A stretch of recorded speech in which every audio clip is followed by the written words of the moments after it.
Fala pessoal, eu sou o professor Sérgio Araújo e eu vim hoje para dizer para vocês que começaremos uma série de lives que foram gravadas e que eu estarei disponibilizando para vocês. E essa aula realmente está incrível, gente. Então, para não perder nenhum vídeo, já se inscreve no canal. Também já marque as notificações para ser avisado de todos os vídeos novos. Então vamos para a aula após a nossa vinheta.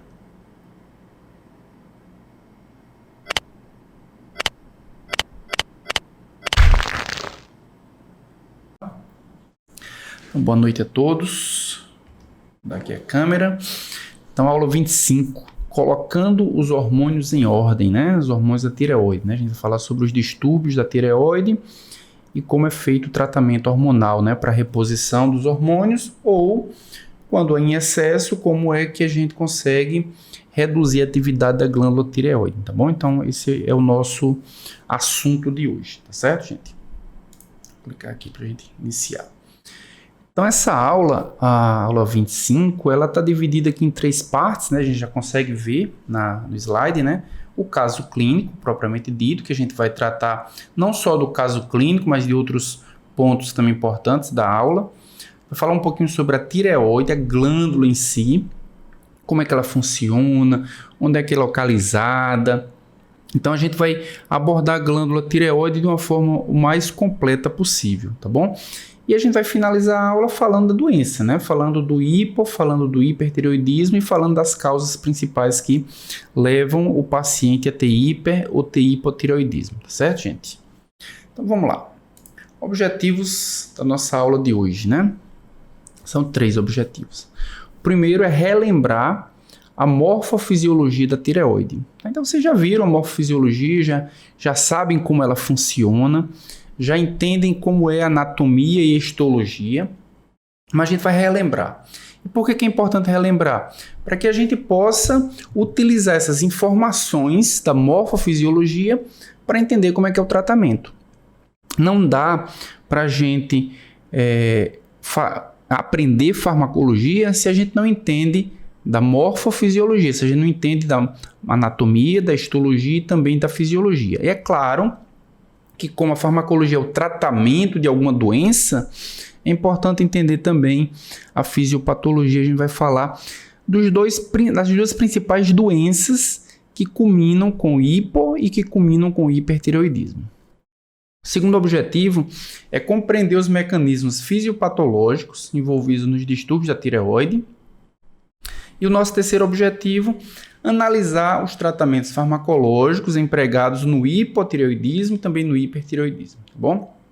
Analisar, na verdade, o que a gente vai fazer é descrever um pouco, né? A gente não vai conseguir analisar. Analisar é quando a gente coloca todos os detalhes, quando a gente vê por que um fármaco é utilizado mais nesse contexto do que nesse outro contexto, tá? Mas a gente vai descrever, mostrando quais são os principais tratamentos utilizados para tratar o hiper e para tratar o hipotireoidismo. Então vamos lá, vimos os objetivos, vamos entender o nosso caso clínico de hoje.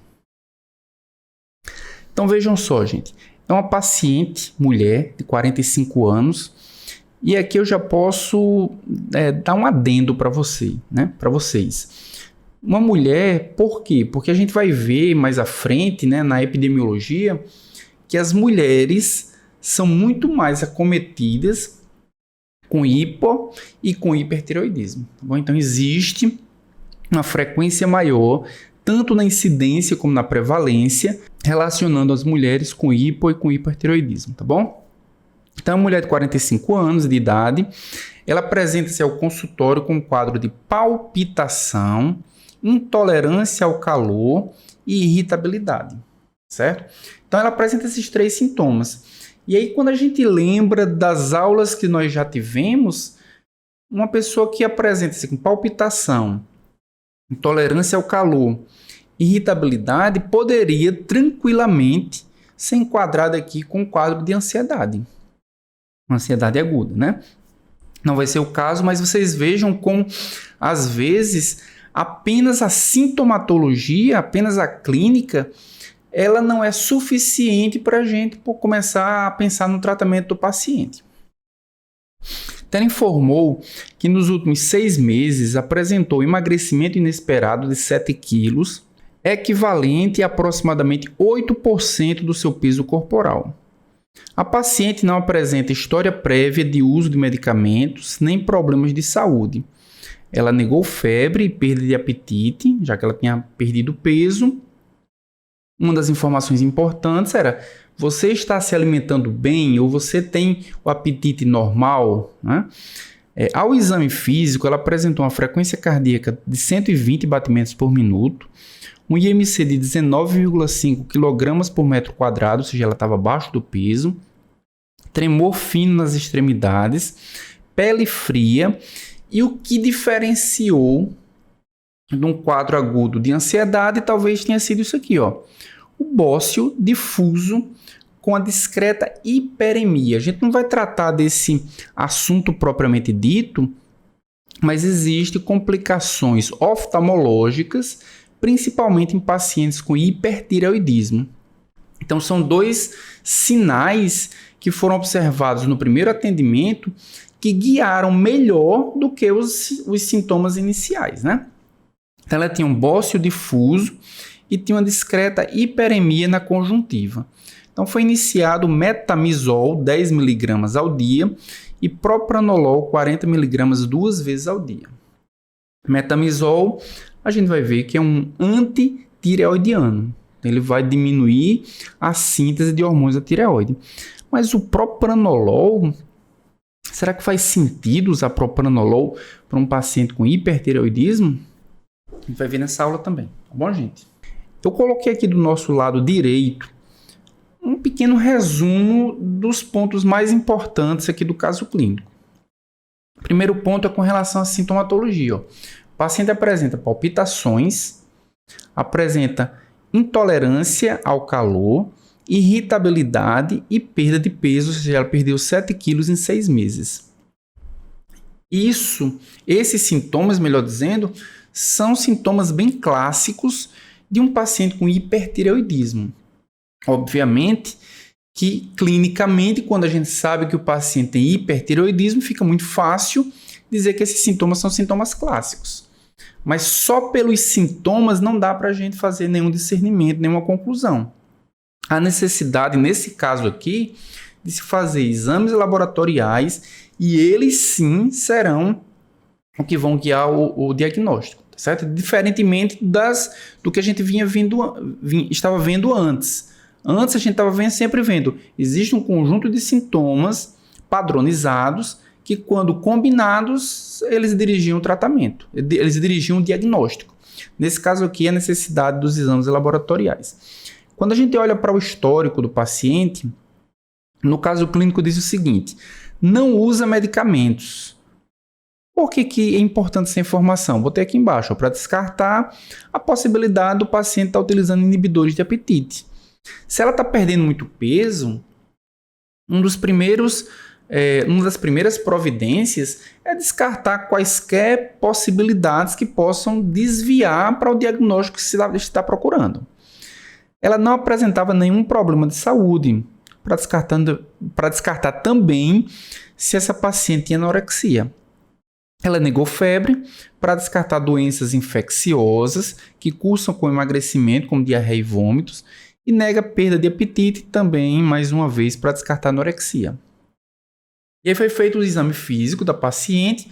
A paciente apresentava taquicardia, apresentava um aumento da frequência cardíaca, IMC baixo, tremor, pele fria, bócio difuso, hiperemia conjuntival.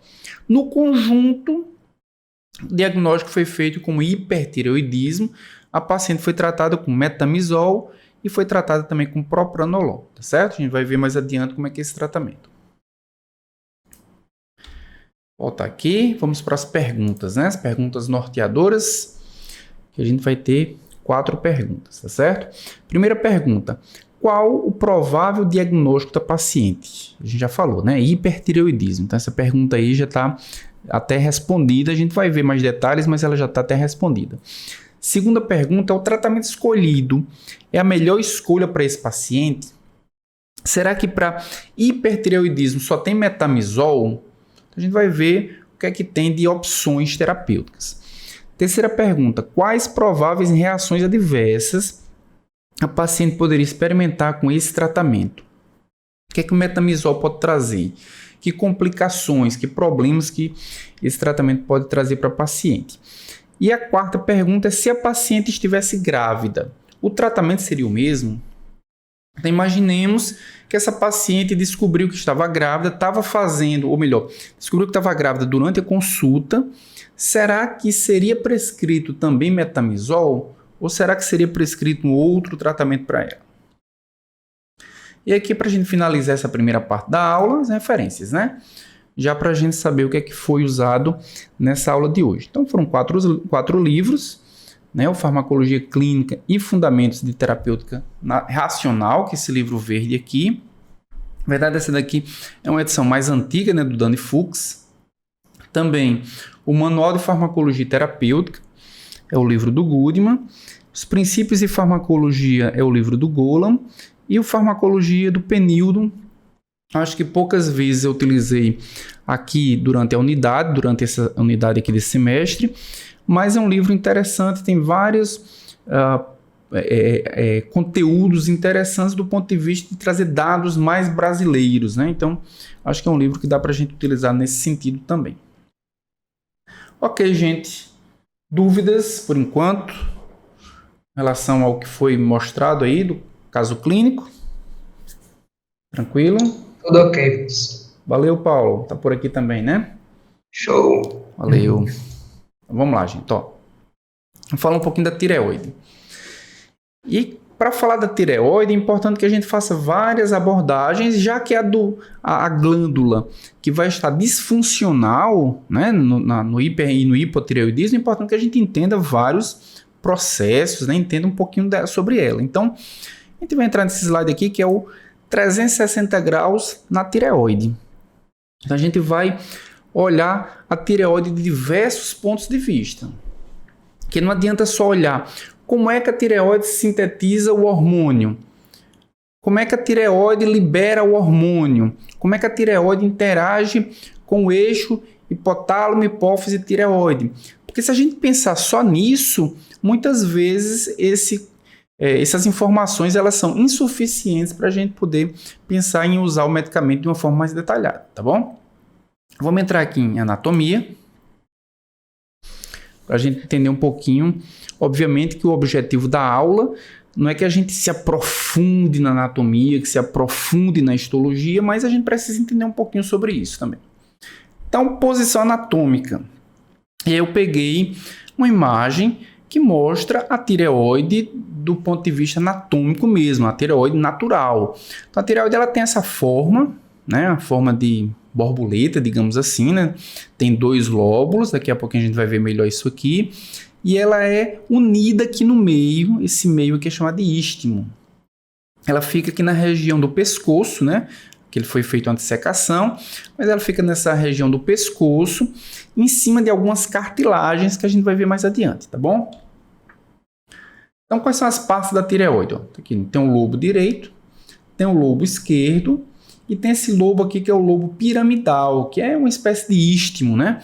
Que é uma estrutura anatômica que liga um lobo ao outro. Então, existem 2 lados da glândula tireoide. Ela fica aqui logo em cima da cartilagem, né? Da laringe, melhor dizendo, e fica aqui em cima, fica próximo, né, do osso hialoide, né? Nessa região aqui do pescoço. Né? Só para a gente ter uma ideia da localização, até porque o que foi falado no início do caso clínico existia um bócio difuso. Então, o que é esse bócio difuso? Essa glândula, seja no seja no hipertireoidismo, ela vai crescer. Então, quando ela cresce, ela gera exatamente aquele volume no pescoço, que é o bócio, e esse bócio difuso significa que é praticamente toda a região frontal do pescoço, tá bom? Então, ela cresce por razões diferentes. Ou porque ela não tem hormônio e ela precisa hipertrofiar para produzir mais hormônio, ou porque ela está produzindo hormônio demais, ela também hipertrofia justamente com a necessidade de produzir mais hormônio. Tá bom, gente? Então, a gente viu um pouquinho aqui da anatomia, vamos ver aqui como é que histologicamente é constituída a tireoide, tá bom? Se a gente olhar para a irrigação, toda glândula ela tem características que tem uma elevada irrigação. Isso é extremamente importante, principalmente do ponto de vista funcional, e se houver alguma disfunção, se for necessário fazer uma cirurgia, a gente sabe que exatamente tem que haver uma técnica muito boa, já que é uma região bastante irrigada. E a gente pode ver que a glândula está bem irrigada, e essa irrigação ela acontece por quê? Porque a glândula vai produzir o hormônio, e esse hormônio, ou esses hormônios, eles vão agir em regiões distantes na glândula tireoide. Elas vão alterar, ou elas vão monitorar, melhor dizendo, elas vão gerenciar o metabolismo geral. A gente vai ver mais adiante. Então, o hormônio é produzido na glândula, ela vai agir em regiões, em tecidos, em órgãos bem distantes. E essa glândula, né, a tireoide, ela é formada por folículos, né? Isso aqui provavelmente vocês devem ter visto na histologia, né? A glândula é formada por vários folículos, a organização dela é por folículos, e se a gente olhar aqui, estamos vendo várias células. Então, as células da tireoide elas se localizam de forma circular, e no meio nós temos um material amorfo, que é chamado de coloide. Então, essa organização em folículos dá para a glândula tireoide a oportunidade dela produzir o hormônio e armazenar aqui no coloide. E só quando ela foi estimulada pelo TSH, ela libera na corrente sanguínea. Então, de certa forma, a glândula tireoide vai ter um estoque de hormônios da tireoide que vai liberar à medida que haja necessidade, à medida que ela seja estimulada, tá bom? E os produtos, né? Quais são os produtos? Então, a gente está vendo aqui em maiores detalhes, né? A gente está vendo as células foliculares, que são as células produtoras de hormônios da tireoide, T3 e o T4. A gente está vendo aqui os sinusoides capilares, né? Passando aqui entre as células. Quando a glândula tireoide produz o hormônio, ele é armazenado aqui no coloide. E quando essa glândula é estimulada, esses hormônios da tireoide eles caem na corrente sanguínea através dos sinusoides, e os sinusoides levam o hormônio para a corrente geral, né, para a corrente sanguínea geral, e consequentemente para todo o corpo é distribuído para diversos tecidos. Além do T3 e do T4, a glândula tireoide também tem células parafoliculares. E essas células parafoliculares, elas produzem a calcitonina. Então, ela também regula o metabolismo do cálcio, né? A entrada de cálcio no osso, a eliminação de cálcio nos rins, enfim, o teor ou a concentração de cálcio circulante, né? T3 e T4 são hormônios que a gente vai ver na aula de hoje, né? Que são regulados pela tireoide, são produzidos pela tireoide, mas a tireoide também produz calcitonina, que junto com os paratormônios da glândula paratireoide também regulam a concentração de cálcio. Bem, vimos aqui a anatomia, vimos a histologia, vamos entender aqui como é que o hormônio ele é sintetizado.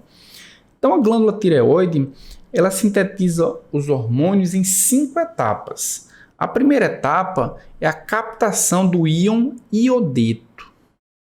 Então, a glândula precisa captar o iodeto.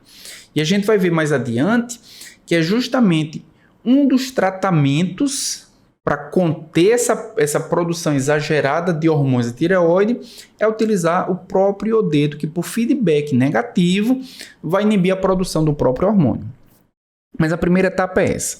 Ela vai captar iodeto, depois ela vai sintetizar uma proteína chamada de tireoglobulina, que é uma proteína rica em tirosina. Então, ela tem tantas tirosinas que muitas vezes uma tirosina fica do lado da outra para que quando ela seja quebrada proteoliticamente, essa tirosina seja liberada em duplas, né? Sejam liberadas de 2 em 2 aminoácidos para produzir os hormônios da tireoide. Terceira fase é iodinação. Esse iodeto que entrou na glândula tireoide, ele vai ter que ser incorporado na proteína. Isso é o que se chama de organificação. É um íon metálico que vai se transformar numa molécula orgânica. A partir do momento em que um íon metálico, que é inorgânico, ele faz parte de uma molécula orgânica, que é uma proteína, o todo vira uma molécula orgânica. Então, essa fase de iodinação também, em alguns livros, vocês vão ver que se chama também organificação. Fase 4 é a condensação. Então, quando esse iodo entra dentro da proteína, ele se liga com as tirosinas e as tirosinas precisam se condensar. Se condensar de que forma? Precisam se juntar para formar o precursor dos hormônios da tireoide. E a partir do processo de liberação proteolítica, os hormônios são liberados inicialmente para dentro do coloide e posteriormente para a corrente sanguínea. Aqui eu trouxe uma imagem para vocês, só para vocês terem uma ideia, né? Aqui a gente está vendo o plasma, tá certo? Aquele plasma que está circulando por fora da célula. Aqui a gente tem a célula tireoide e aqui a gente tem um coloide. Então essa célula tireoide está formando uma estrutura circular. Então a primeira etapa, a captação do íon iodeto. Então o íon iodeto vai atravessar a membrana plasmática da célula tireoide, vai posteriormente sofrer uma oxidação por uma peroxidase. Veja que o iodeto se transforma numa molécula de iodo, certo? E essa molécula de iodo vai entrar aqui para o coloide. Vejam que quase que simultaneamente a gente tem a síntese da tireoglobulina. Então os aminoácidos, principalmente tirosina, vão formar a tireoglobulina. Está aqui uma tirosina, está aqui outra tirosina. São os dois aminoácidos de tirosina, os dois resíduos de tirosina, eles estão um ao lado do outro. Na sequência, essas tirosinas elas vão se condensar, a molécula de iodo vai entrar aqui no coloide. O terceiro processo é a iodinação, ou seja, quando a molécula de iodo ela entra dentro da proteína, se ligando justamente aos resíduos de tirosina. Vocês podem ver aqui que nós temos resíduos de tirosina, onde na sua estrutura molecular nós temos o átomo de iodo. Então, os átomos de iodo ligados aqui na tirosina, posteriormente eles vão se condensar, dois átomos ou dois resíduos de tirosina que estão um ao lado do outro, eles vão se condensar para formar esse precursor do hormônio. Depois a proteína vai se hidrolisar, liberando dois desses resíduos que vão estar iodinados ou com 4 átomos de iodo ou com 3 átomos de iodo. Se for iodinado com 4 átomos de iodo, se chama de tiroxina ou T4. Se for iodado com 3 átomos de iodo, vai ser triiodotironina ou T3. Tá bom, gente? Voltando aqui, a gente vai ver agora a distribuição hormonal. O que é que acontece? Quando o hormônio da tireoide ele é produzido, ele é armazenado lá no coloide, quando ele for estimulado, ele precisa sair para a corrente sanguínea. Ele precisa ir para a corrente sanguínea e quando ele chega na corrente sanguínea, ele vai encontrar uma dificuldade que é a sua solubilização. Os hormônios da tireoide eles não são solúveis no plasma. Eles precisam se ligar a proteínas plasmáticas, né? Eu até coloquei uma pergunta aí. Como os hormônios tireoidianos circulam até chegar a seu órgão-alvo, já que eles não são solúveis. Eles precisam se ligar em proteínas plasmáticas, tanto o T3 como o T4. Só que eles se ligam às mesmas proteínas, mas em proporções diferentes. Quando a gente olha, por exemplo, para o T4, 80% do T4 está ligado à globulina ligadora de tiroxina. Quase tudo, né? 15% está ligado à pré-albumina ligadora de tiroxina e 5% é que fica ligado à albumina. Qual é o impacto disso? O impacto disso é que, dependendo da necessidade proteica que o paciente tem, se o paciente tem uma dificuldade, por exemplo, de produzir globulina ligadora de tiroxina, o impacto principalmente vai ser com o T4. Se o T4 ele só é transportado, a maior parte, pelo menos, pela globulina ligadora de tiroxina, e ela é baixa em determinado paciente, ele vai ter uma fração livre muito maior. Ele vai conseguir converter esse T4 em T3 em uma quantidade muito maior, tá bom? E o T3, como é que é o perfil do T3? O T3 já é mais equilibrado, né? 35% é ligado à albumina, 27% a pré-albumina ligadora de tiroxina e 38% está ligado à globulina ligadora de tiroxina, tá bom? Então, a dependência do T4 pela globulina ligadora de tiroxina é muito maior do que o T3. Em compensação, a dependência pela albumina é muito maior com T3 do que com T4. Então, a depender se o paciente tem uma deficiência proteica de alguma proteína, a gente pode ter uma fração livre maior do T3 ou maior do T4, tá bom? Mas quando a gente olha, né, a gente viu que existe uma proporção diferente de proteína que está ligada a T3 ou T4, né? Mas quando a gente olha os hormônios em circulação, a gente vai ver o seguinte, ó, a taxa de secreção de T4 é mais ou menos 100 microgramas por dia. Essa é a quantidade de T4 que é produzido e liberado por dia, em média, em um ser humano com a concentração, com a normalidade da função da tireoide. Já T3, vejam a quantidade como é muito menor, 6 microgramas por dia.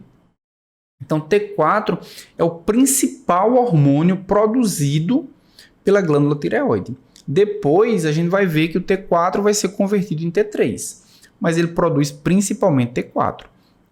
Só que quando a gente olha para a taxa de ligação às proteínas, a gente vai ver o seguinte, T4 ele está 0,03% livre, ou seja, praticamente 100% desses 100 microgramas que é liberado por dia está ligado à proteína.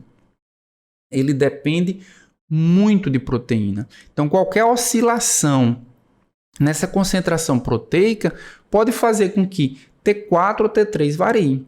E por que isso é importante? Porque quando se vai fazer uma solicitação ou uma interpretação do resultado do exame do paciente, às vezes ele está mais alto, é importante investigar se isso é por causa da concentração de alguma proteína em particular. Por exemplo, T4 está normal e T3 está elevado, importante averiguar se a albumina está normal. Por quê? Porque se a albumina também estiver baixa, pode ser que a albumina baixa fez com que o T3 tivesse valores maiores do que T4, né? Acima da normalidade, digamos assim. Já o T3, né, a fração livre é de 0,3%. A gente pode olhar, mas quase mais de 99% está ligado, tanto a T3 ou T4, mais de 99% está ligado à proteína. Do ponto de vista do total, né, do valor absoluto, de fato, são valores que se aproximam muito. Só que quando a gente olha aí, 0,3% e 0,03% é uma proporção relativa muito grande. Então, a dependência de proteínas do T4 é muito maior do que o T3, tá certo, gente? Então, vamos lá. Já vimos aqui a anatomia, histologia, a síntese, a distribuição, como é que agem, que efeitos produzem nesses hormônios da tireoide. Então, a gente pode dividir, e aí é importante a gente saber os efeitos, porque a gente viu que o paciente, do caso clínico, ela apresenta alguns sintomas. Existe palpitação, né? Existiu aquela intolerância ao calor, existia uma série de coisas. Será que isso é reflexo dos efeitos dos hormônios da tireoide? Então a gente pode dividir os efeitos em 3 grandes grupos. Efeitos catabólicos, ou seja, o hormônio se liga no receptor e ele induz no órgão-alvo uma degradação, uma quebra. Por exemplo, no tecido adiposo, o que ele produz é o quê? Lipólise. A paciente do nosso caso clínico, ela estava ganhando, ela estava perdendo peso, gente? Estava perdendo peso. Estava perdendo, ela perdeu 7 quilos em 6 meses, né? Então vejam que isso pode ser um efeito importante do próprio hormônio da tireoide. Então ele estava agindo no tecido adiposo e estava provocando a quebra do tecido adiposo, mas vejam que não é só o tecido adiposo que estava sofrendo esse efeito, o tecido muscular também. Então uma das observações que é importante quando se atende um paciente com hipertireoidismo é ele está perdendo só gordura ou ele está perdendo músculo também. O paciente com hipertireoidismo, ele perde muito músculo. Ele não fica só magro, ele fica magro, mas ele fica com músculo muito contraído, né? Muito reduzido, tá certo? Também outros efeitos catabólicos, consumo de oxigênio e aumento da taxa metabólica. Então, quando se faz a taxa metabólica, e aí a taxa metabólica também contribui para a perda de peso, tá certo? Outro conjunto de efeitos são efeitos metabólicos. Então, por exemplo, no pulmão, ele promove uma resposta ventilatória à hipóxia, ou seja, o paciente ele fica com uma velocidade na frequência respiratória. No intestino, ele aumenta a absorção de carboidratos e aumenta o peristaltismo. Então, o paciente pode experimentar, por exemplo, de diarreia. No sistema endócrino, ele aumenta a produção e a depuração de hormônios. Aí não tem, no slide eu não coloquei a informação, mas também um efeito metabólico quando ele age no coração, aumentando a frequência cardíaca e aumentando a força de contração. Por isso que o paciente tem o quê? Taquicardia, tem aumento das palpitações, né? O paciente, no nosso caso clínico, tinha tudo isso aí. E também ele altera o desenvolvimento. Desenvolvimento de quê? Nos ossos, desenvolvimento do esqueleto, da renovação óssea. Então, ele pode aumentar a renovação óssea, pode aumentar o metabolismo ósseo. E no sistema nervoso central, ele também altera o desenvolvimento do encéfalo. Por isso que existe um certo cuidado, né? Mulheres que estão grávidas e fazem uso de hormônios da tireoide, precisa ter um cuidado para que ele não altere, né, o desenvolvimento do sistema nervoso central do embrião. E, para finalizar essa primeira parte aqui, né, da tireoide em 360 graus, as principais doenças, né, que podem atingir a glândula tireoide. A principal delas, ou as duas principais, né, que é o que a gente vai tratar nessa aula, é o hipo e o hipertireoidismo. E a gente vai ver que existe tanto o hipo como o hipertireoidismo, ele existe ele de forma primária, ou seja, um defeito na própria glândula, e o hiper ou o hipotireoidismo pode ser também secundário a alterações, por exemplo, na hipófise ou no hipotálamo, tá certo? Mas além do hipo e do hiper, que a gente vai ver nessa aula em detalhes, né, também existe o que se chama de tireoidite. Tireoidite pode acontecer por infecções virais, como por exemplo, vírus da cachumba e do sarampo, processo autoimune, intoxicação por amiodarona. A amiodarona vem junto com iodo. Isso pode intoxicar a glândula tireoide, né, causando aí uma tireoidite, ou seja, inflamação da tireoide. E a tireoidite também acontece na gravidez. A gente vai ver mais para frente, né? Mulheres grávidas, muitas vezes, elas têm uma diminuição dos hormônios da tireoide, inclusive elas podem ter hipotireoidismo transitório, e esse hipotireoidismo transitório ele pode induzir um aumento da síntese de hormônios da tireoide, por causa da demanda, e depois da gestação, essa mulher ela pode ter um hipertireoidismo transitório também. Então, esse processo ele pode causar uma tireoidite transitória. Outra doença também é o próprio bócio. Infelizmente, a gente vê muito pouco hoje o bócio, porque o bócio é causado pela deficiência de iodo. Deficiência de iodo, então, muitas vezes, né, há algum tempo atrás, os pacientes eles tinham deficiência de iodo da própria alimentação, eles não conseguiam consumir alimentos ricos em iodo.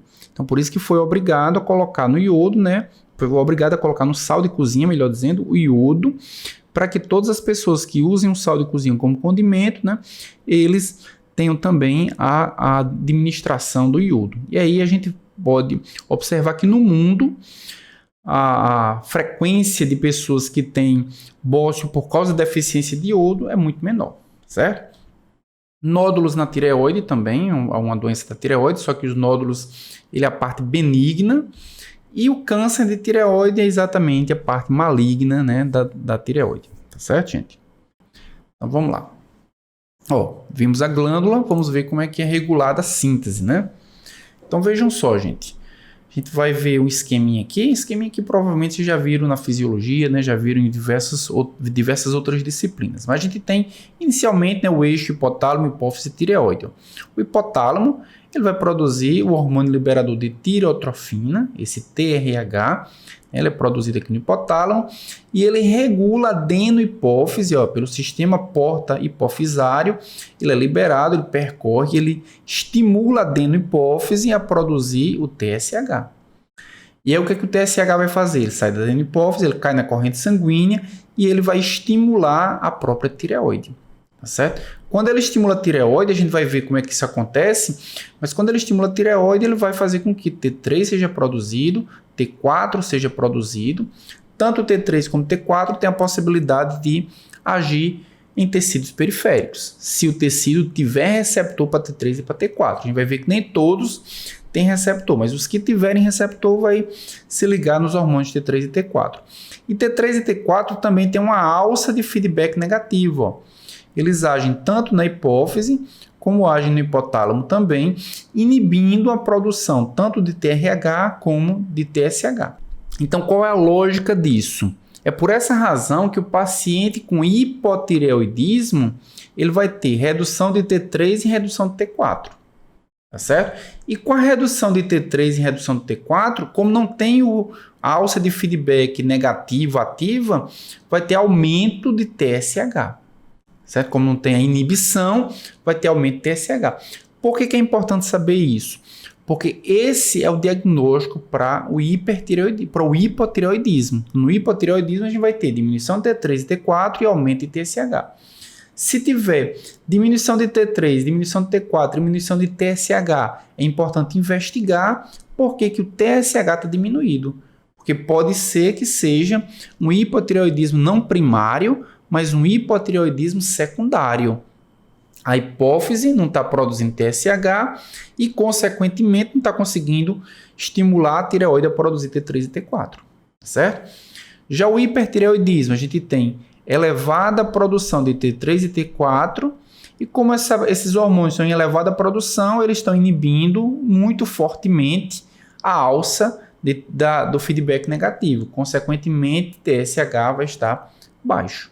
Para que se faça o diagnóstico dos distúrbios da tireoide, é importante ver esse balanço de T3, T4 e TSH.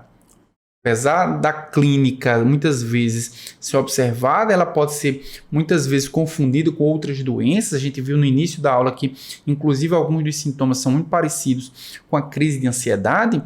Ele precisa necessariamente ter os resultados dos exames laboratoriais para fechar o diagnóstico. Bom, gente? Acoplamento de tirosinas. O que é isso aqui, né? Então, veja só, gente. O que é que eu disse para vocês? O que é que a gente viu? Que o T4 ele é produzido numa quantidade muito maior do que T3. Só que T3 ele é mais ativo do que T4. Então, na prática, o T4 vai ser convertido em T3. Ó. T4 vai ser convertido em T3 e é o T3 quem vai agir no tecido periférico. E é o T4 que vai ser também administrado como fármaco, como reposição hormonal para o paciente. Tá bom? Então, por quê? Porque ele vai se transformar em T3. O T4 ele tem um tempo de meia-vida maior, o T3 tem um tempo de meia-vida muito curto, mas ele é mais ativo do que o T4, tá bom? Além do T4 ser convertido em T3, o T4 ele também vai produzir, né, dois tipos de T3, na verdade. Ele vai produzir o T3 biologicamente ativo, que é a maioria, né, ó, 90% do hormônio é produzido na forma de T4. T3 existe uma proporção de 9% aproximadamente, e o outro é o T3, o RT3, que é biologicamente inativo, certo? Como é que acontece essa conversão? Quando existe a desiodação do anel externo, a conversão, essa desiodação do anel externo do T4, o T3 é produzido. Quando essa desiodação do anel é interno, na verdade vai se produzir o T3 reverso e não T3. Vou mostrar aqui para vocês que fica mais fácil, né? Ó, a gente tem o T4. T4 ele tem as duas tirosinas, ele tem os 4 iodo, tá certo?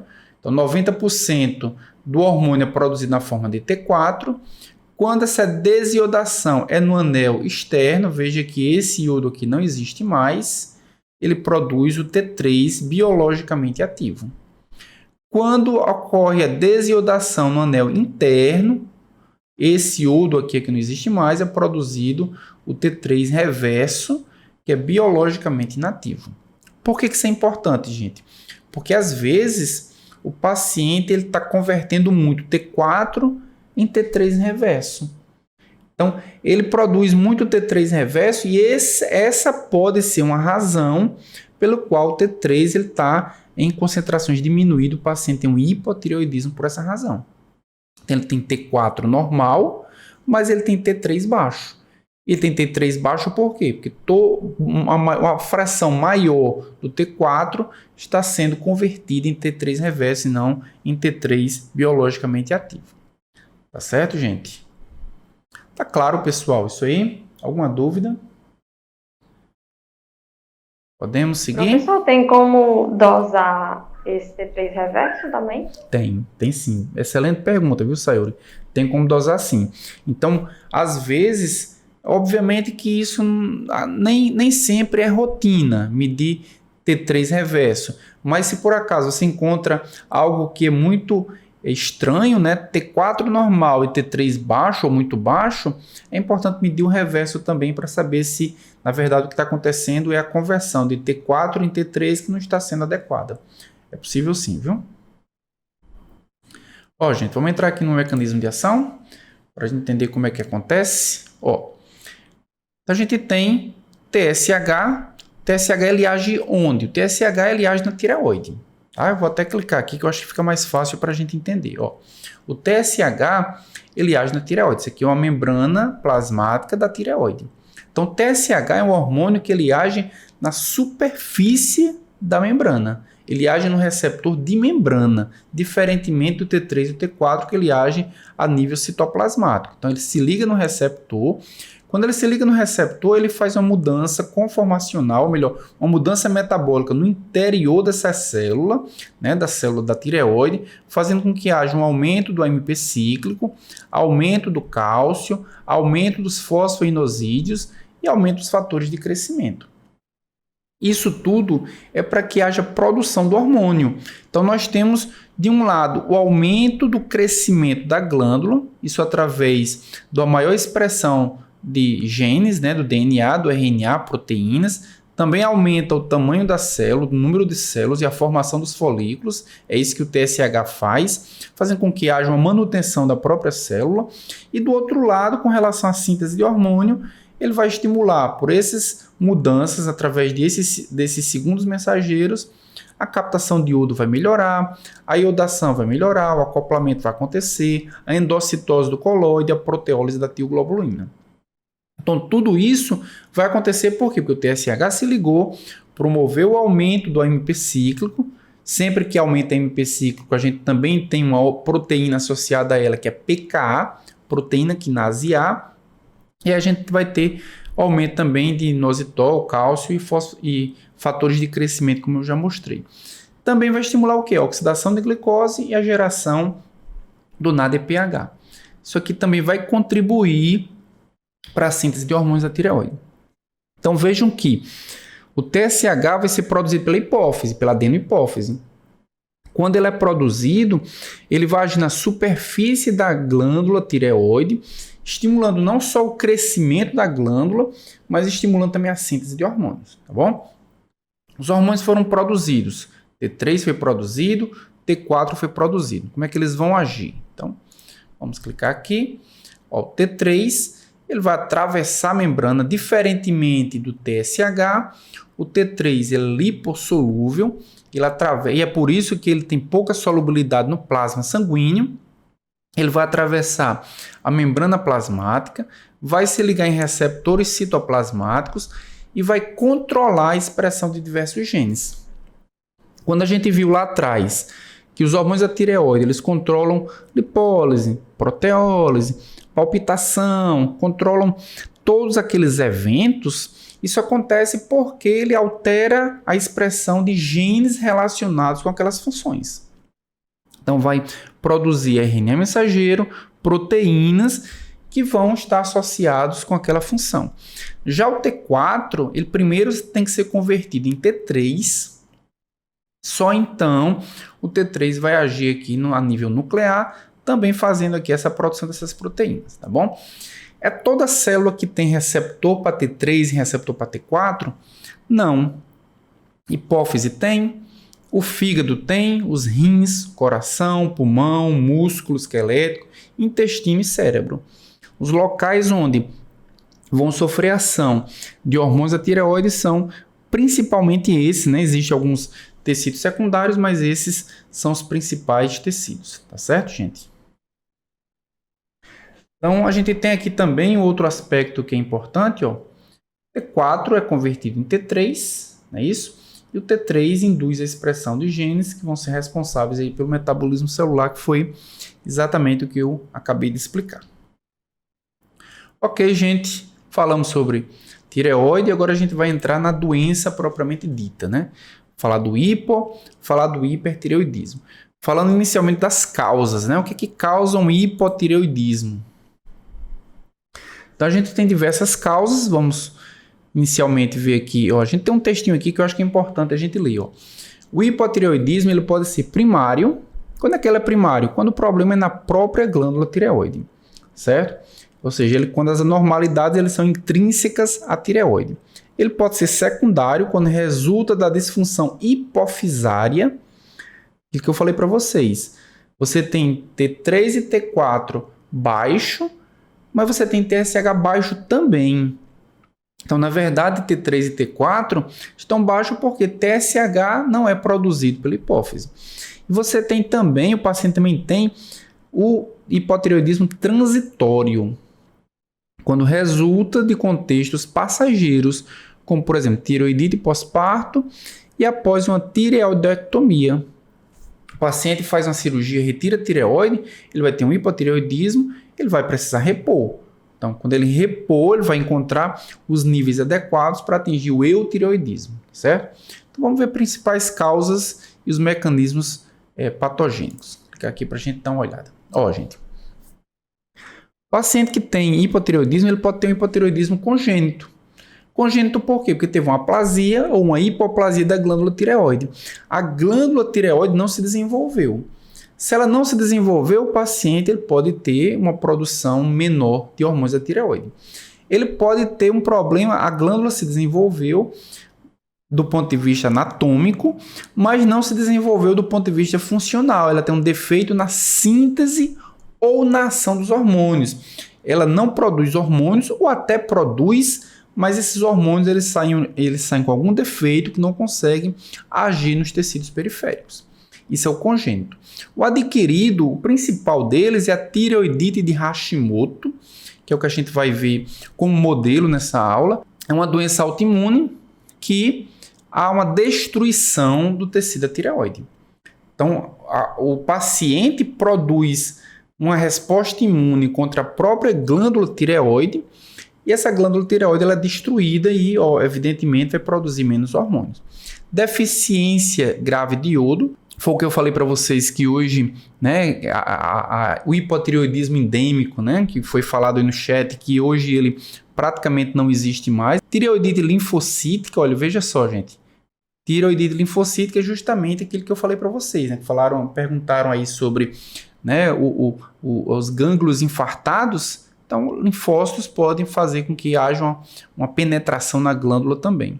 A ablação da tireoide, ou seja, retirada cirúrgica da tireoide, ou foi feito um tratamento com iodo radioativo para reduzir o tamanho da tireoide, mas a dosagem foi muito alta, ou seja, destruiu parte da tireoide, pode ter um hipotireoidismo também, tá certo? Terapia de câncer de cabeça e pescoço, pode ter também atingido a tireoide e diminuído a sua função, ou uso de fármacos. O iodo inorgânico é utilizado para reduzir a função da tireoide, mas se for feito uma dosagem alta, pode reduzir, o paciente pode pelo menos transitoriamente ficar com hipotireoidismo, certo? Iodo inorgânico e o iodo orgânico que vem na miodarona que eu falei para vocês. As tionamidas, propiltiuracil e metimazol também, são fármacos antitireoidianos que, se não forem utilizados adequadamente, o paciente pode ter um hipotireoidismo. E aí a gente tem o metamizol, que era o que o paciente estava usando. E aí uma das perguntas era, que reações adversas podem acontecer por causa do uso desse fármaco? Se ele for utilizado numa dosagem elevada ou numa dosagem inadequada para o paciente, ele pode ter um hipotireoidismo. O tiocianato, o lítio, a miodarona, também todos eles são fármacos que reduzem a função da tireoide. O hipotireoidismo também pode acontecer pela diminuição da secreção de TSH E a doença hipotalâmica também pode ter uma secreção deficiente de TSH, isso pode gerar um hipotireoidismo porque não tem estímulo suficiente. Ok, pessoal? Professor, Então, oi, pode perguntar. a amiodarona, se ela fornece o iodo, não ia ter uma produção maior dos hormônios? Era pra ter Excelente também. pergunta, viu, Sayuri? Eu gosto quando o aluno faz uma pergunta assim. Mas veja só, a gente vai ver isso mais adiante. Eu vou só deixar uma pulguinha atrás da orelha, certo? Se o iodo ele é constituinte do hormônio da tireoide, quando você fornece iodo demais, o que é que pode acontecer? Essa é a minha pergunta, Acho que é a questão do feedback, né? que só vai ser respondida mais à frente. Então, a amiodarona é um fármaco antiarrítmico. Só que na constituição da amiodarona já vem iodo. É o iodo orgânico. Então, quando o paciente faz uso da amiodarona, automaticamente ele está fazendo uso de iodo em proporções muito mais elevadas do que ele estaria se ele estivesse só consumindo o alimento. Então, isso vai gerar um feedback negativo, fazendo com que haja uma diminuição na síntese do hormônio da tireoide. Certo? Achados clínicos e epidemiologia. Vamos dar uma olhadinha aqui como é que é a incidência e a prevalência da tireoide, né, do hipotireoidismo, melhor dizendo. A gente está vendo aqui o mapa mundi, a gente está vendo alguns países coloridos, eu não colori todos para deixar o foco exatamente neles, né? Então, a gente pode ver que Brasil e Índia apresentam um azul mais escuro.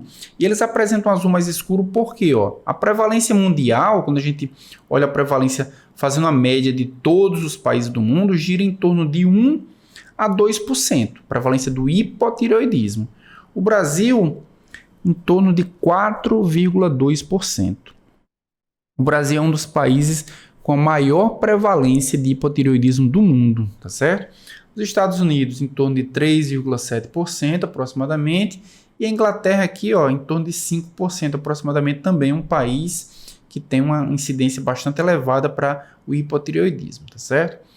Vou clicar aqui no Brasil para a gente ter uma ideia de quais são os dados que o nosso país tem, né? Então, segundo os dados do Ministério da Saúde, é o agravo mais comum da tireoide.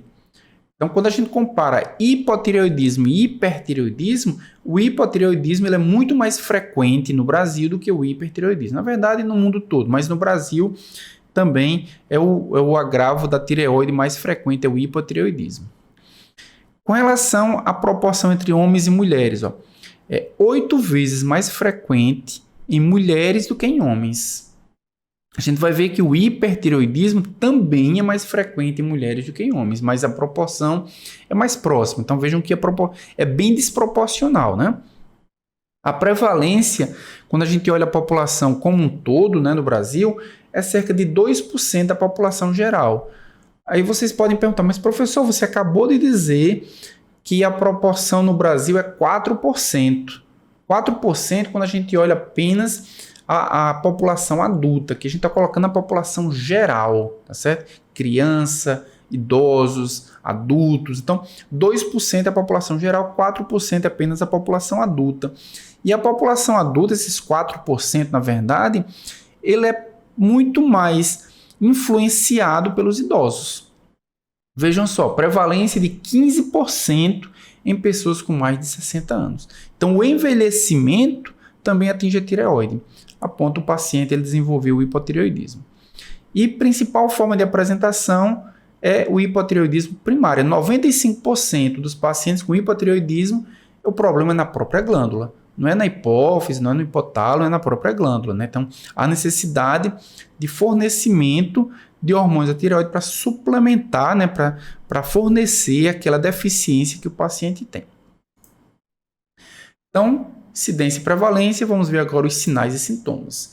Vamos ver o que é que nossa paciente tem que é característico aqui, ó. O paciente que tem hipotireoidismo, ele tem deficiência de hormônios, que são responsáveis por manter o metabolismo de forma normal.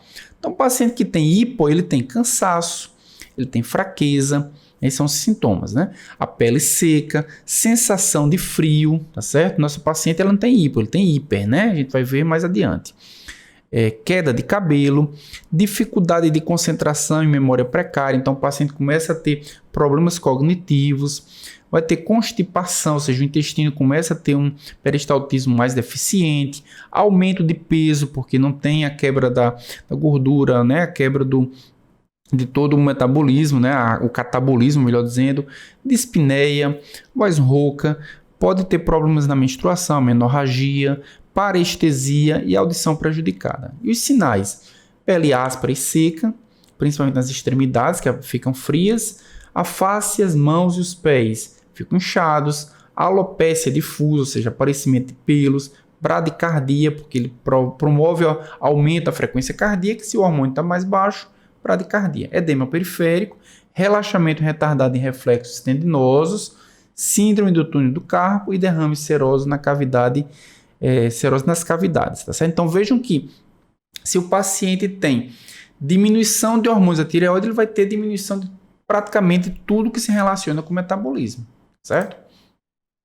Achados laboratoriais. O que é que a gente pode imaginar que o paciente com hipotireoidismo vai ter de exames, né? Vai ter de resultados laboratoriais. Então, o nível sérico de TSH normalmente vai estar aumentado. Vai estar aumentado por quê? Porque há uma diminuição dos níveis séricos de tiroxina livre, veja só, livre, né? Tá bem claro aqui. Níveis séricos diminuídos de T4 e T3 total. Então, diminui o livre e diminui o total. Por quê? Diminui a síntese. Mas, se diminui os hormônios da tireoide, e a gente viu que a grande maioria é um hipotireoidismo primário, esses hormônios diminuídos não vão estimular, ou melhor, não vão inibir a glândula, não vão inibir a hipófise e, consequentemente, o TSH vai estar aumentado. Além disso, nós temos captação diminuída de iodo radioativo pela glândula tireoide. Esse aqui é um exame que pode ser feito da seguinte forma. Marca o iodo, coloca um iodo radioativo, administra no paciente e acompanha essa radiação por cintilografia. Então, a gente observa, inclusive, qual é a parte da glândula da tireoide que está relacionada com esse hipotireoidismo. Pode ser que seja o lobo direito, pode ser que seja o lobo esquerdo, pode ser que seja difusamente a glândula tireoide como um todo, certo? Diminuição da taxa metabólica, anemia macrocítica, um achado laboratorial importante também, nível sérico elevado de colesterol, nível sérico elevado da enzima creatinoquinase, hiponatremia e o tempo de circulação também diminuído, tá? Então a gente tem vários achados, mas esses dois aqui são os mais importantes, né? TSH aumentado e os níveis de hormônios da tireoide diminuídos. E o tratamento? Como é que é feito o tratamento? A gente vai falar do tratamento de forma mais específica, tá? Aqui é só para a gente ter um apanhado geral com relação ao hipotireoidismo. Então, se o paciente tem deficiência de hormônio da tireoide, o que a gente vai precisar fazer? Repor esse hormônio. Então, reposição hormonal com o hormônio sintético levotiroxina sódica, o T4. É assim que é feito o tratamento para o hipotireoidismo. A dose do adulto ela varia entre 1,2 a 1,7 microgramas por quilo por dia. Para os idosos é um pouquinho menor, né, de 1 a 1,5 microgramas por quilo por dia. E essa reposição média ela gira em torno de 112 microgramas por dia, com a variação de 19 para mais ou para menos, tá certo? Então, gira em torno disso em média. Obviamente que pacientes que têm uma necessidade maior vai ter uma dosagem menor por dia, pacientes que têm uma necessidade menor vai ter uma dosagem também menor. Então, a dose inicial de levotiroxina sódica, ela varia em função de que o paciente foi recém-diagnosticado, ele vai começar o tratamento para o hipotireoidismo. Vai depender do peso dele, vai depender da idade, da condição cardíaca. Por que da condição cardíaca? Porque se o paciente está fazendo uso, ele vai suplementar o hormônio e a dosagem é elevada demais, isso pode causar exatamente o que está acontecendo com a nossa paciente. Palpitação, taquicardia. Por quê? Porque é um hormônio que aumenta a frequência cardíaca, tá certo? Vai depender também da gravidade da doença e da duração do hipotireoidismo. O paciente, obviamente que a certeza absoluta não se tem, mas na anamnese dá para se ter pelo menos uma noção de quanto tempo o paciente apresenta aqueles sintomas. E não é recomendado o emprego de monoterapia com o T3, porque o T3 tem um tempo de meia-vida muito pequeno, a suplementação é feita principalmente com o T4. Tá bom, gente? E a principal causa de hipotireoidismo é a tireoidite em Hashimoto, tá? Vamos clicar aqui para a gente entender um pouquinho como é que ela funciona. A gente tem a dependência de quê? De linfócitos T, que vão estimular ou vão fazer com que haja um amadurecimento, um desenvolvimento de células B, né, que é o CD4, né, ele vai produzir citocinas, e essas citocinas vão fazer com que haja o desenvolvimento de linfócitos B e linfócitos TCD8, né, CD4 produzindo CD8. Vejam que eles são autorreativos. Autorreativos como? Eles reconhecem antígenos da própria tireoide, e eles produzem plasmócitos, que vão produzir anticorpos que vão atacar a glândula, ou o linfócito TCD8 vai produzir o linfócito T citotóxico. O linfócito T citotóxico também vai atacar diretamente a glândula. Então a glândula vai ser destruída e, consequentemente, ela não vai produzir mais o hormônio. Por isso que o paciente com a tireoidite Hashimoto tem um hipotireoidismo por destruição autoimune da glândula. Certo, gente? Então, voltar aqui para o início, né?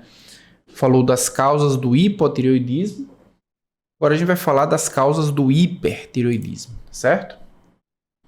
Da mesma forma, a gente vai entender aqui que o hipertireoidismo, o excesso de hormônios tireoidianos, se dá por excesso de estímulo da tireoide. Isso pode acontecer, né? Então, se você tem a glândula tireoide estimulada excessivamente, ela vai produzir hormônios de forma excessiva. Também pode acontecer por deficiência no feedback negativo.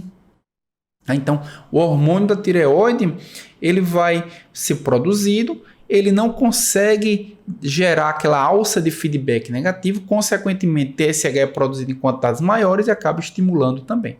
Ou pela destruição das paredes da tireoide. Vejam só, gente, o que é que eu disse para vocês? Que os hormônios da tireoide, eles são produzidos e eles são armazenados no coloide. Vejam como aquela parte inicial da aula, falando sobre anatomia e histologia, importante. Eles são armazenados ali no coloide. Se existe destruição da glândula tireoide, nós temos o quê? Nós temos liberação excessiva de hormônio. Então, inclusive, quando a gente olha tireoidite Hashimoto, causa hipotireoidismo. Só que ela causa hipertireoidismo também. A tireoidite Hashimoto, ela vai destruir a glândula.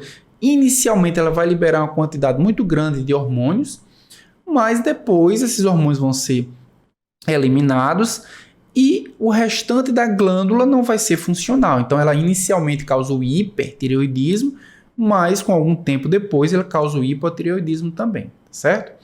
Então, vamos entender aqui as principais causas do hipertireoidismo. Superprodução de hormônios tireoidianos. Tem uma doença aqui também que a gente vai ver, que é a doença de Graves. Né? A doença de Graves também é uma doença autoimune. Só que em vez de ela destruir a glândula, ela produz anticorpos que vão estimular a glândula. Anticorpos que se ligam no receptor do TSH e agem como se fosse o TSH, estimulando a glândula, tá certo? Tem o bócio multinodular tóxico, certo? Pela essa hiperfunção autonômica, adenoma folicular, adenoma da hipófise. A hipófise pode ter um tumor produtor de TSH. Então, esse TSH sendo produzido de forma autônoma, de forma exagerada, pode estimular a glândula tireoide também. Insensibilidade da hipófise, aquilo que eu falei para vocês, né? Ou seja, o feedback negativo ele não está respondendo. Doença hipotalâmica com a produção excessiva de TRH, tumores de células germinativas, né? Tem o teratoma ovariano, carcinoma folicular de tireoide também, são doenças mais raras também, mas todas essas têm um mecanismo comum, superprodução de hormônio da tireoide, certo? Então, a tireoide está produzindo uma quantidade muito exagerada de hormônio. Destruição da glândula tireoide, aquilo que eu falei para vocês, se a glândula é destruída, tudo aquilo que está armazenado vai ser liberado de forma muito exagerada, muito rápida. Então, tireoidite linfocítica, tireoidite granulomatosa, olha, a tireoidite Hashimoto que eu falei para vocês. E tem os próprios fármacos, tireotoxicose medicamentosa, A amiodarona, aquilo que a Sayuri perguntou, a amiodarona, ela inicialmente vai fornecer iodo e esse iodo fornecido vai aumentar a síntese de hormônio da tireoide, até que existe um feedback negativo que vai gerar um hipotireoidismo. Então, inicialmente causa um hiper, assim como na tireoidite Hashimoto, posteriormente causa um hipotireoidismo que é muito mais duradouro, tá bom? E o interferon também causa a tireoidite e, consequentemente, causa um hipertireoidismo. Ok, gente. Perguntas até agora? Dúvidas? Tudo certo? Tudo ok, prof. Beleza, vamos lá. Ó, incidência, né? Incidência do hiper. Como é que é isso aí? Vocês estão vendo que o Brasil está bem vermelhinho também, né? Então a gente não tem jeito, né? O hipertireoidismo também é um dos países mais prevalentes, também é o Brasil. Então a prevalência mundial, ó, gira em torno de 0,3 a 1,3%. O Brasil, 1,25%, certo? Os Estados Unidos, quase que a metade, né? 0,7%. Na Europa, a gente tem a Alemanha e também tem a Inglaterra aqui com 0,5%, próximo aqui dos Estados Unidos. O Brasil, vocês vejam que desponta, né? A gente entrando aqui também, vamos dar uma olhadinha nos dados, né, do Brasil com relação ao hipertireoidismo. O agravo, ele é maior em tabagistas, né? Então, os tabagistas, eles têm uma frequência muito maior do que a frequência na população geral com relação ao hipertireoidismo. Ele é 5 vezes mais frequente em mulheres do que em homens. Então, a frequência também é maior em mulheres do que em homens para o hipertireoidismo, mas a diferença é menor, não é 8 vezes, né? São 5 vezes. Prevalência na população geral em torno de 1%. A prevalência em idosos acima de 60 anos é de 5%. Então, também, assim como o hipotireoidismo, o hipertireoidismo, também a frequência é maior em idosos. E a principal forma de apresentação, 80% das pessoas que têm hipertireoidismo por causa da doença de Graves, certo? Então, a principal doença que causa o hipertireoidismo. Sinais e sintomas do hiper, né? A gente vai ver claramente que a paciente do nosso caso clínico tem vários dos sintomas aqui. Então, ó, sintomas: vigilância, labilidade emocional, nervosismo, irritabilidade. É o que nossa paciente tinha, né? Características que, inclusive, a gente poderia confundir com ansiedade, né? Dificuldade de se concentrar, né? Dificuldade de concentração. Fraqueza muscular, mas essa fraqueza muscular não é por deficiência metabólica, é por fatigabilidade, ou seja, o paciente está cansado, fisicamente cansado por causa de fadiga. Palpitações, apetite voraz, perda de peso, né? Então o paciente ele tem muito apetite, mas ao mesmo tempo ele tem perda de peso por causa que ele tem um metabolismo muito exagerado. Polievacuações, intolerância ao calor. Então o paciente, como tem um metabolismo muito exagerado, ele está todo instante sentindo calor.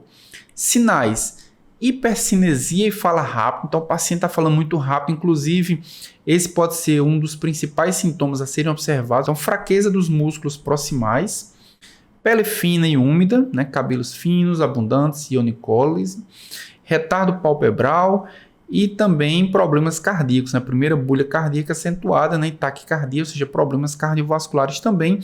Inclusive, esse último sinal aí é um ponto importante na hora de prescrever, na hora de tratar o paciente. É importante observar isso aí, porque se o paciente tem problemas cardiovasculares ou sinais ou risco cardiovascular exagerado, ele precisa ter um certo cuidado na hora de tratar, principalmente o hipotireoidismo. Achados laboratoriais, né? Níveis séricos suprimidos de TSH. Estão suprimidos por quê? Porque tiroxina livre está aumentado, tá certo? Captação aumentada de iodo radioativo, taxa metabólica basal aumentada e o nível sérico de colesterol ele está diminuído. Mas os dois principais, a gente sempre vai focar em TSH e em T3 e T4. Sempre no hipertireoidismo a gente vai ter TSH diminuído, T3 e T4 vai estar elevado exatamente pela alça de feedback, tá certo? O tratamento é feito com terapia com agentes antitireoidianos, tá certo? Principalmente se a doença for uma doença leve, né? Se o paciente tiver com um hipertireoidismo leve, utilizar um agente antitireoidiano na maioria das vezes vai controlar a doença. Mas No caso de ou haver uma compressão local, o paciente às vezes precisa fazer uma cirurgia, uma tireoidectomia cirúrgica, uma retirada cirúrgica, né? Pode ser total, pode ser parcial, pode ser apenas uma parte da tireoide, mas pode ser a tireoide inteira. Pode também utilizar o iodo radioativo para destruir a glândula. Se a glândula precisa absorver iodo para síntese de hormônio e esse iodo radioativo, né, administrar ao paciente iodo radioativo vai focar toda a radiação na glândula e, consequentemente, vai fazer a destruição dela. É indicado se houver um adenoma solitário, um bócio de grande tamanho ou sinais de compressão local. Então, não é para todas as situações que é feita a destruição da glândula com iodo radioativo. Então, pode-se utilizar agentes antitireoidianos, pode-se fazer uma cirurgia de retirada da glândula ou a destruição com iodo radioativo. Certo? E a doença de Graves, né? O que é que acontece na doença de Graves? A gente tem também uma resposta autoimune, só que essa resposta autoimune ela vai ser uma resposta que vai produzir anticorpos que são estimulantes do receptor do TSH. Então, ele vai se ligar no receptor do TSH e vai agir como se fosse o próprio hormônio, como se fosse o próprio TSH, fazendo com que haja uma proliferação celular, fazendo com que cada célula da tireoide produza uma quantidade maior de hormônios da tireoide também, tá certo? Então, ao contrário da tireoidite Hashimoto, onde a resposta autoimune destrói a glândula, na doença de Graves, ela também produz uma resposta autoimune, só que é uma resposta estimulante, que vai produzir o aumento da síntese de hormônios da tireoide, tá bom? Então, vamos entrar aqui no tratamento, né, do hipotireoidismo. O hipotireoidismo ele é tratado como? Repondo o hormônio que está faltando, o T4, no caso, que tem uma meia-vida mais longa que eu falei para vocês. É influenciada pelo quê? O T4 é influenciado principalmente pela acidez estomacal. Né? A acidez estomacal destrói o hormônio, por isso, uma importante observação é que ele deve ser administrado pela manhã em jejum. Administra o hormônio pela manhã, em jejum, e a alimentação só ocorre de 30 a 60 minutos depois da alimentação. Isso vai preservar o hormônio, essa observação importante. E o ajuste da dose? Inicia com a dose mais baixa, cerca de 50 microgramas por dia, e o aumento dessa dose ele vai acontecer a cada 6 semanas, de 6 em 6 semanas, pode ou não aumentar, e vai aumentar devido a algumas condições, a gente vai ver daqui a pouquinho, mas de 6 em 6 semanas pode haver um aumento, e esse aumento geralmente é de 50 em 50 microgramas. Então começa com 50, que é baixinho, 6 semanas avalia clinicamente, avalia laboratorialmente. Se houver necessidade, há um incremento de 50 microgramas e mais 6 semanas para avaliação até chegar na concentração ou na dose mais adequada para o paciente. É importante, nesses intervalos, dosar o TSH. Então, fazer a medição de TSH a cada 4 a 8 semanas, se o problema do paciente for um hipotireoidismo primário, certo? E avaliar ou medir T4 se for um hipotireoidismo secundário, isso vai guiar a dosagem de tiroxina. Então, quando você mede T4, ou quando você mede TSH, ou quando você mede T4, o que você está fazendo é o quê? É observando ou monitorando se a dosagem que foi administrada anteriormente ela é adequada ou não. Ela está conseguindo controlar ou está conseguindo trazer ou não para a normalidade, certo?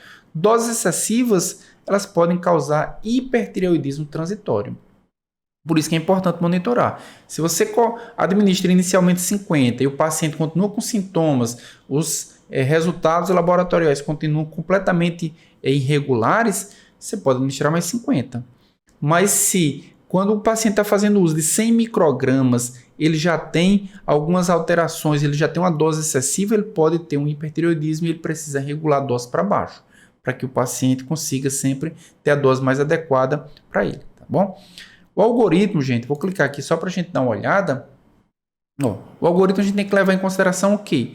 Se na dosagem que eu acabei de falar para vocês, o TSH for maior do que 10 miliunidades por litro, A gente está falando de hipotireoidismo, hipotireoidismo subclínico persistente.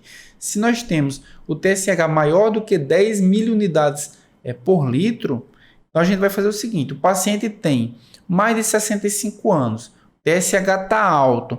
Se o TSH está alto, é porque o hormônio da tireoide vai estar o quê? Baixo. Não tem feedback, né? Está baixo, o TSH está alto. O paciente tem mais de 65 anos, inicia o tratamento com hormônio da tireoide, com T4, tá bom? Para mulheres grávidas que têm o TSH maior do que 10 miliunidades por litro, também significa consumo mais alto, tratar mesmo que a paciente não tenha anticorpo positivo. Anti-TPO é o anticorpo que vai agredir, que vai destruir a glândula da tireoide, né, que é existente na tireoidite de Hashimoto, tá bom? Se o exame der um TSH entre 4,5 e 10, então a gente tem algumas condições. Se o paciente tiver risco cardiovascular, considerar o tratamento se o TSH for maior do que 7 miliunidades por litro. Se for menor do que 7, o risco cardiovascular dele diz que é melhor não tratar, né, porque pode ser que gere alguma complicação cardiovascular. Se o paciente tem uma ultrassonografia típica, faz uma ultrassonografia, ele tem, de fato, um exame de imagem que é muito característico de um hipotireoidismo, e ele tem o anti-TPO positivo, ou seja, tem anticorpo de Hashimoto contra a glândula tireoide, considerar o tratamento mesmo se a dosagem de TSH esteja consideravelmente baixa, né? Relativamente baixa. E se o paciente apresenta sintomas de hipotireoidismo e ou depressão, tratar por um curto prazo, tá certo? Se ele melhorar, continuar com o T4. Mas se ele não melhorar nesse curto prazo, deve-se parar o tratamento porque aparentemente não está resolvendo o problema, tá bom? Quando é que o paciente tem necessidade de aumentar a dose? Quando é que precisa aumentar a dose? Quando o paciente tem uma má absorção, na gravidez, daqui a pouquinho eu vou clicar nesse link aqui, né, para a gente ir para a gravidez. Se ele está fazendo drogas que reduzem a absorção do T4, hidróxido de alumínio, sulfato ferroso. Se ele está utilizando drogas que aumentam o metabolismo hepático do T4, rifampicina, fenobarbital, carbamazepina. E se ele também está utilizando drogas que diminuem a conversão de T4 para T3, é o caso da mildarona, e é o caso se o paciente tem deficiência de selênio, tá? Essas são as condições em que o paciente normalmente vai ter uma diminuição nas concentrações de levotiroxina e a necessidade de tomar uma dose maior do que normalmente seria para aquela faixa etária e peso, tá bom? Inclusive gravidez, né? Vou clicar aqui na gravidez só para vocês terem uma ideia. Ó, o que acontece, gente? Na gravidez, a paciente produz a gonadotrofina coriônica humana. E a gonadotrofina coriônica humana vai fazer muitas coisas. Vai aumentar a demanda de hormônios da tireoide, ou seja, vai fazer com que o hormônio da tireoide seja produzido e sintetizado numa quantidade muito maior do que deveria pela glândula tireoide, tá bom? Vai também fazer com que o hormônio da tireoide, ou o iodo, ele seja excretado com uma quantidade muito maior, e vai fazer com que também o feto, né, o desenvolvimento fetal, que precisa de iodo para a síntese de hormônio da tireoide, ele seja muito mais proeminente. Então, a gonadotrofina coriônica vai aumentar muito a demanda por iodo, fazendo com que a síntese de hormônio da tireoide ele diminua muito. Aqui a gente tem um gráfico mostrando a incidência de hiper ou de hipotireoidismo na gravidez. Veja só, aqui na concepção até o nascimento, normalmente se tem uma diminuição muito grande nos casos de hipertireoidismo, ou seja, muitas vezes a paciente tem um hipotireoidismo transitório. E aí ele precisa suplementar, dependendo daquelas condições ali, né, que a gente viu no algoritmo anterior, tá certo? Nesse outro gráfico de baixo está mostrando o seguinte, ó, paciente, aqui é o nascimento, após o nascimento, são 12 meses após o nascimento. 12 meses após o nascimento, ó, há um crescimento de TSH em até 20%. Por que é um crescimento de TSH depois do nascimento em 20%? Porque houve toda uma demanda. Se houve uma diminuição de iodo, a glândula tireoide ela tem uma diminuição na produção de hormônio e, consequentemente, o TSH sobe muito. Com o TSH muito elevado, a consequência disso a curto prazo é aumentar esse amarelinho aqui, que é o T4. Ó. com 8 meses aproximadamente tem um aumento, 8 a 10 meses aproximadamente tem um aumento de 80% dos níveis de T4 que teria. Então, um dos riscos que a gravidez traz é um hipotireoidismo durante a gravidez e um hipertireoidismo transitório pós-parto. Pelo menos aí 12 meses depois do nascimento, o paciente pode ter um hipertireoidismo. É importante monitorar essas duas questões. Tá bom, gente? Vou voltar aqui para a gente falar agora do hipertireoidismo, tratamento do hipertireoidismo, para a gente finalizar a aula de hoje. Então, o hipertireoidismo é tratado com o quê? Com fármacos antitireoidianos que irão reduzir a síntese de hormônio da tireoide. Se o paciente está produzindo de forma exagerada, a gente tem que interferir em algum ponto, né? E aí o hipertireoidismo é tratado com beta-bloqueadores. A gente viu lá no caso clínico, né? Metamizol, e tratou também com propranolol, mas o que é que o beta-bloqueador vai ajudar no tratamento do hipertireoidismo? Então vamos clicar aqui para ver, Ele é utilizado principalmente para os sintomas de estimulação simpática. Ele não trata a produção, não é usado para diminuir a produção do hormônio. Ele é utilizado principalmente para os sintomas de estimulação simpática, a sudorese, o tremor e a taquicardia. Ele vai controlar essas questões, tá certo? Então, ele é utilizado como adjuvante juntamente com os fármacos antireoidianos. Quando é que ele é contraindicado? Se o paciente tiver insuficiência cardíaca descompensada. A gente vai ver no algoritmo, tá certo? Tem insuficiência cardíaca descompensada, normalmente os antagonistas, os beta-bloqueadores não devem ser utilizados. E aí, quando eles são contraindicados, uma alternativa é utilizar o quê? Um simpatocolítico de ação central. Ou seja, vai reduzir a atividade simpática, mas não localmente, não no coração, não nos vasos sanguíneos. E a gente tem a clonidina e também tem o diltiazem. São os dois principais. Bom? E aí, além dos beta-bloqueadores, também se utiliza fármacos antitireoidianos. Tem as tionamidas, propiltiuracil e metamizol, são duas tionamidas que têm funções diferentes. Elas têm mecanismos de ação são iguais, são bem parecidos, mas eles têm características diferentes. Então, propiltiuracil, por exemplo, ele é rapidamente absorvido por via oral. A administração dele acontece de 6 em 6 a 8 em 8 horas aproximadamente. E é a droga de escolha na gravidez e na lactação. Então, se a paciente está grávida, se a paciente está amamentando, é propiltiuracil a droga mais indicada, porque ela tem elevada taxa de ligação às proteínas, consequentemente menor passagem pela placenta, menor também excreção pelo leite.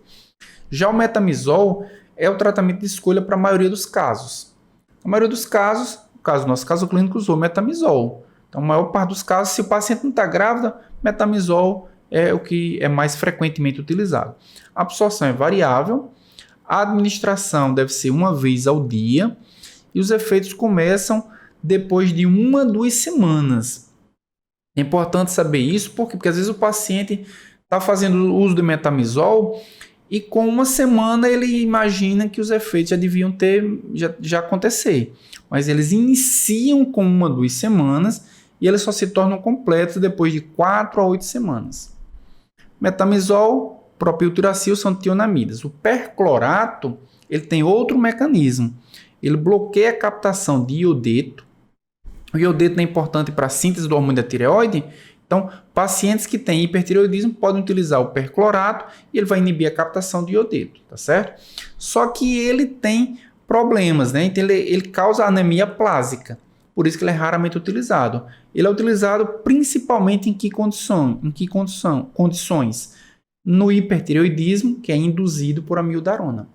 Hipertireoidismo induzido por amiodarona faz uso do perclorato para que haja uma redução na síntese de hormônio da tireoide para tratar o hipertireoidismo. O paciente precisa regularizar essa questão da amiodarona para que ele não continue induzindo o hipertireoidismo e aí, posteriormente, ele pode retirar o perclorato, tá bom? Como é que é o algoritmo, né, para o tratamento, ou melhor, vamos clicar primeiro aqui, né, nos fármacos antitireoidianos, só para a gente ter uma noção aqui esquemática de como é que é. Perclorato, tiocianato, eles inibem a captação do iodeto. Sem iodeto não tem síntese de hormônio da tireoide, tá certo? as tionamidas, assim como os iodetos, e a gente começa a entender lá a mildarona que vem com o iodo orgânico, porque que ela interfere. Então a tionamida ou iodeto de qualquer fonte, ela bloqueia a organificação, a entrada desse iodeto dentro da proteína, certo?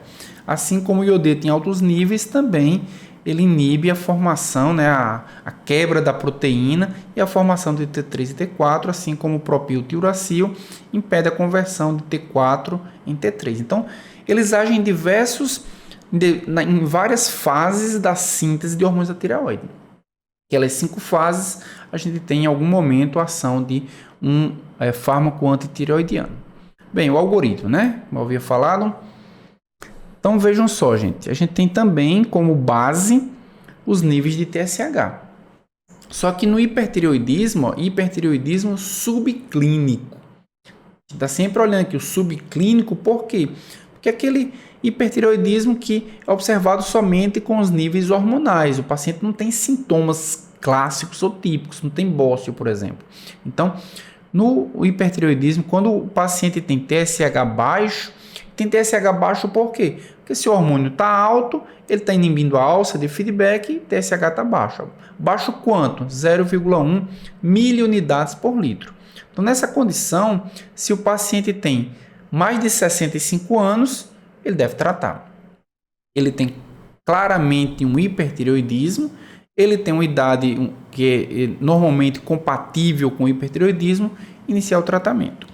Mas se o paciente for um paciente com menos de 65 anos, deve-se considerar se ele tem comorbidades, né, doença cardiovascular estabelecida, se ele tem osteoporose, se ele tem sintomas de hipertireoidismo. Se ele tiver, recomenda-se o tratamento, tá certo? Mas se o TSH tiver pouco maior, entre 0,1 e 0,4 miliunidades por litro, ou seja, ele está quase que dentro da normalidade, deve-se considerar, se o paciente tiver mais de 65 anos, considerar o tratamento. Então vejam que é uma diferença. Ó. Se ele tem um TSH baixo e tem mais de 65 anos, deve-se tratar. Mas se ele tem o TSH um pouco mais alto e também tem os mesmos 65 anos ou mais, não é obrigatório tratar, mas deve-se considerar a possibilidade de um tratamento a depender da condição do paciente. Se ele tem menos de 65 anos, também com as mesmas comorbidades, né, doença cardiovascular estabelecida, osteoporose, sintomas de hipertireoidismo, aqui recomenda-se o tratamento, aqui considerar o tratamento. Então vejam que a orientação não é uma obrigatoriedade, mas uma sugestão. E se o paciente tem menos de 65 anos e é assintomático, tem um TSH relativamente alto, não tem sintoma nenhum, tem menos de 65 anos, ou seja, não é uma idade que é de risco para o hipertireoidismo, observar se o paciente vai apresentar ou não algum sintoma típico do hipertireoidismo, tá certo, gente? E para a gente finalizar aqui, o uso de iodo, né, de iodeto. Os iodetos, o que eles fazem? Eles inibem a organificação, inibem a entrada do iodo dentro da proteína, através de um feedback negativo, e também inibem a liberação de hormônios da tireoide. Então, o hormônio, quando a proteína é quebrada, né, existe a quebra proteolítica, ele impede essa liberação também. Eles reduzem o tamanho e a vascularização da glândula hiperplásica. Então, quando a glândula está crescendo muito, né, o paciente tem hipertireoidismo, a glândula vai crescendo porque está produzindo uma grande quantidade de hormônio. Pode-se utilizar o iodeto para quê? Para fazer uma preparação pré-operatória. O iodeto vai reduzir o tamanho da glândula para que possa ser feita a cirurgia. A melhora dos sintomas tireotóxicos ocorre entre 2 a 7 dias aproximadamente, então também não é imediato, tá bom? Aqui nessa faixa amarela tem algumas observações importantes, alguns cuidados importantes. Eles devem ser usados após iniciar o tratamento com tionamidas. Então, nunca utilizar iodetos como monoterapia. Faz tionamida e depois da tionamida inicia com iodeto, tá bom? Evitar o uso na gravidez, Evitar o uso se for usar iodo radioativo, por razões óbvias, né? Tá usando iodo radioativo e também iodeto, é uma supressão muito grande da glândula tireoide. E não usar sozinho, como eu já havia falado. E aqui nós temos, nesses quadros mais vermelhos, né, rosa, algumas observações que são contraindicações. Eles produzem aumento do volume das glândulas salivares, eles podem também causar essa reação adversa, ulceração das mucosas, conjuntivite e também distúrbios hemorrágicos. A gente pode esperar isso aí dos iodetos, tá bom? E o iodo radioativo, a administração dele é oral. Algumas vantagens do uso do iodo radioativo: a administração dele que é fácil, o custo é baixo, a eficácia dele é muito boa e normalmente não produz dor nenhuma, indolor, né? Mas eles não devem ser administrados na gravidez e na lactação, também por motivos óbvios, né? E risco de desenvolver hipotireoidismo. Se usa um iodo radioativo para destruir a glândula, pode ser que a radiação seja grande demais e destrua uma parte considerável da glândula, ela deixa de produzir o hormônio. Aqui a gente tem alguns mecanismos, só para a gente entender, né? O perclorato, inibindo aqui a entrada do iodo, né? Como a gente viu. Iodeto e tionamida impedindo a entrada do iodo dentro da proteína. O iodeto também diminuindo a proteólise e a liberação do hormônio de tireoide, tá bom? E aqui os beta-bloqueadores agindo principalmente a nível periférico nas ações da ativação simpática dos hormônios da tireoide. Ok, pessoal? Dúvidas? Perguntas? E aí, você está gostando da aula até aqui? Então não se esqueça de assinar o canal, de marcar as notificações para ser avisado de novos vídeos que vão aparecer também mais adiante. E se você quiser me acompanhar nas redes sociais, aqui na tela nós podemos ver algumas delas. Você pode me seguir e lá nós podemos trocar uma ideia.